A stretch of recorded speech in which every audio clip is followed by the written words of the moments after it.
यदा यदा हि धर्मस्य ग्लानिर्भवति भारत अभ्युत्थानम् अधर्मस्य तदात्मानं सृजाम्यहम्। जय श्री कृष्ण। आइए आगे बढ़ते हैं। ऋषिकेशम तदा वाक्यम मिदबाह महीपते सैन्योरुभयोर मध्ये रथम स्थापय मे अच्युत। ऋषिकेशम तदा वाक्यम अर्थात भगवान श्री कृष्ण से तब वचन इदम वाक्यम आह, हे राजन ये कहा, सैन्य योरु भयोर मध्य रथम अर्थात दोनों सेनाओं के बीच रथ को स्थापय में अच्युत खड़ा करें हे अच्युत। तभी उसी समय दोनों तरफ के वीर शंख बजाते। कौरव दल के 11 अक्षौहिणी सेना के शंख बजने से पांडव सेना पर कोई असर नहीं हुआ, किंतु जब पांडवों के 7 अक्षौहिणी ने अपनी सेना के शंख बजाए तो कौरवों के दल की सेना के हृदय विदीर्ण हो गए। उनके मन में भारी भय उत्पन्न हो गया। इसका कारण यह है, जो धर्म के पथ पर चलते हुए कर्तव्य का पालन करते हैं उन्हें कोई भय नहीं होता, किंतु जो अधर्म के पथ पर चलते हैं उनमें बराबर भय बना रहता है। आगे चलते हैं। युद्ध प्रारंभ होने से पूर्व अर्जुन दोनों सेनाओं के वीरों को देखना चाहते हैं। जब युद्ध शुरू होता है, अर्जुन बैठता है, सारथी कृष्ण है, यहां पर 11 अक्षौहिणी है, यहां पर 7 अक्षौहिणी है। अर्जुन पांडवों का सबसे ज्यादा पावरफुल योद्धा, जैसे वहां भीष्म पर डिपेंड कर रहे थे, पांडवों जितने भी पांडव थे वो अर्जुन पर डिपेंड कर रहे थे कि ये हमको जिताएगा। कृष्ण का भी उनको पता था मान, लेकिन अर्जुन का ही मान था कि अर्जुन ही हमें युद्ध में विजय दिलाएगा। लेकिन आप देखिए, उस वक्त अर्जुन के मन में कोई एक विषाद पैदा हो गया। इसी विषाद ने इस भगवत गीता को जन्म दिया। अर्जुन के मन में सडनली ये बात आई कि मैं लड़ने तो जा रहा हूं। अब उसने कृष्ण से कहा कि मुझे दोनों सेनाओं के बीच में लेकर चलिए, मैं देखना चाहता हूं कि मैं आखिर लड़ किसके साथ रहा हूं। मैं देखना चाहता हूं कि कौन लोग मेरे खिलाफ लड़े हुए हैं। भगवान श्री कृष्ण से कहते हैं कि मेरे रथ को दोनों सेनाओं के बीच खड़ा करें। अर्जुन युद्ध से पूर्व दोनों सेनाओं के मध्य में जाकर तब तक रथ खड़ा रखना चाहते हैं। कृष्ण से कहते हैं कि जब तक मैं ना कहूं आप यहां से वापस नहीं जाएंगे, आप ये रथ को वहीं पर खड़ा रखें, मुझे एक बार देखने दीजिए। वो तब तक खड़ा रखना चाहते हैं जब तक वो पूरी तरह ये निरीक्षण न कर लें कि उन्हें आखिर किन किन से युद्ध करना है, कौन उनके समान बल वाले हैं, कौन उनसे कम बल वाले हैं, या कौन उनसे अधिक बल वाले हैं। वे ये जानना चाहते हैं। ये सब दुष्ट बुद्धि वाले अर्जुन के खिलाफ युद्ध करने के लिए कौन कौन से राजा आए हुए हैं, ये जानकर भी कि दुर्योधन आखिर अधर्म के पथ पर चल रहा है। मतलब यह है कि अर्जुन ये जानना चाहता था कि उसको पता है हम धर्म की तरफ है, उसको ये भी पता है कि दुर्योधन अधर्म की तरफ है, पर उसको एक मन में उसको एक इच्छा जागी कि बिफोर मैं उनसे वॉर करूं, देखो तो सही ये कौन है, ये कौन मूर्ख हैं जो दुर्योधन का साथ दे रहे हैं, ये जानते हुए भी कि दुर्योधन अधर्म के साथ है।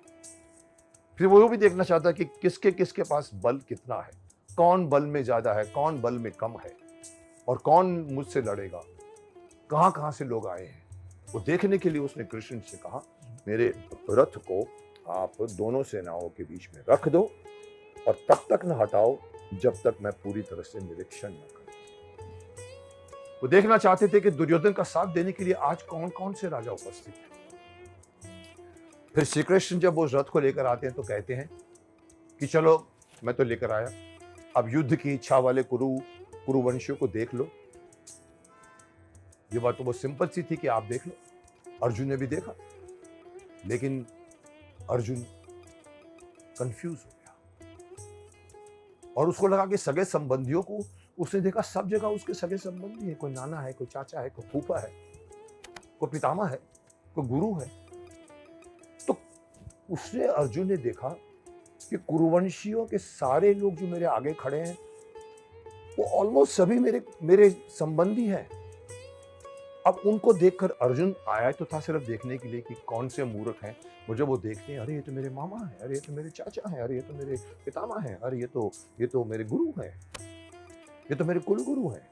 तो उसका मुख सूख जाता है और वे धनुष बाण का त्याग करके रख के रथ के पीछे बैठ जाते हैं। अब देखिए, अर्जुन सबसे ज्यादा धनुर्धर, द्रोणाचार्य ने भी कहा था कि इससे बड़ा कोई धनुर्धर नहीं, वीर पुरुष, जिस पर कृष्ण को भी आस्था थी कि ये सबसे संसार में रहेंगे।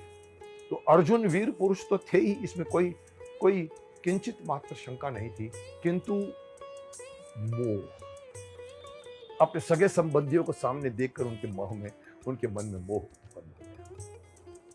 भगवान श्री कृष्ण से गीता का महान उपदेश प्राप्त करने के बाद यह मोह उनका हटा।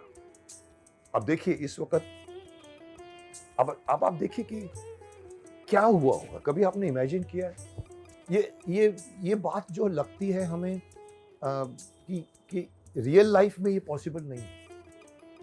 रूस और यूक्रेन खड़े हुए हैं लड़ने के लिए, यहाँ से मिसाइलें छोड़ने को तैयार है, वहां से मिसाइलें छोड़ने को तैयार है। उसमें से एक योद्धा कहता है रुक जाओ, मुझे देखने दो। और उसके बाद में गीता का उपदेश होता है जो 1 घंटे चला, 2 घंटे चला, 10 घंटे चला।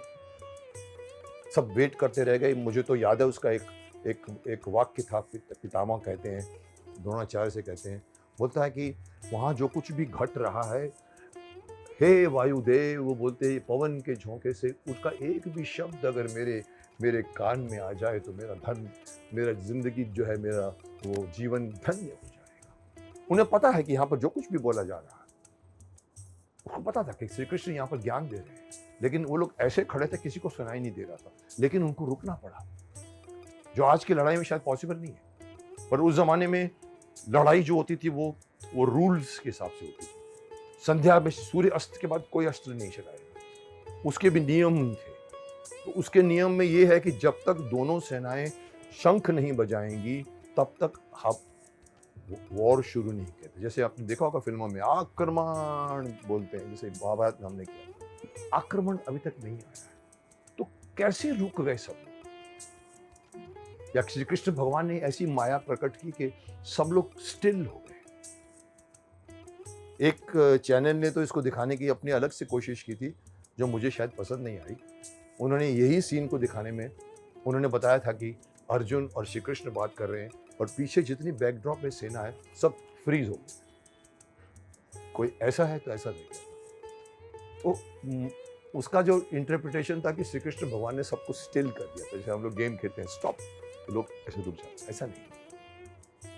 वो भी योद्धा थे, उन्होंने भी वेट किया, इंतजार किया। तो इससे क्या भाव निकलता है? आपने ये बात सुनी कि अर्जुन का मोह तब भंग हुआ जब श्री कृष्ण भगवान ने उन्हें गीता का उपदेश दिया। भाव इससे ये निकलता है कि मनुष्य को जिस परिस्थिति में भी परिवार और संसार के लिए मोह उत्पन्न हो जाए, जो होता है, हर घर में मोह है, हर घर में माया है, हर घर में आपका प्रेम है, आपका धर्म संकट है। ऐसे मौके पर अगर संसार परिवार के लिए अगर मोह पैदा हो जाए तो उसे भगवान की शरण में चले जाना चाहिए, क्योंकि वही उसे सही रास्ता दिखा सकते हैं। यार बड़ी बात है ये, हर कोई भगवान की शरण में नहीं जाता। वो मोहित होते हैं तो मोहित ही रहते हैं, भ्रमित है तो भ्रमित ही रहते हैं, इसीलिए भटक भी जल्दी जाते हैं। लेकिन कोई बुद्धिमान व्यक्ति होगा, वो इस गीता को याद रखेगा कि कृष्ण भगवान ने गीता उपदेश में क्या कहा है। चलिए इसको यहीं रोकते हैं, अगले श्लोक में मैं आपको कुछ और बातें बताऊंगा। जय श्री कृष्ण।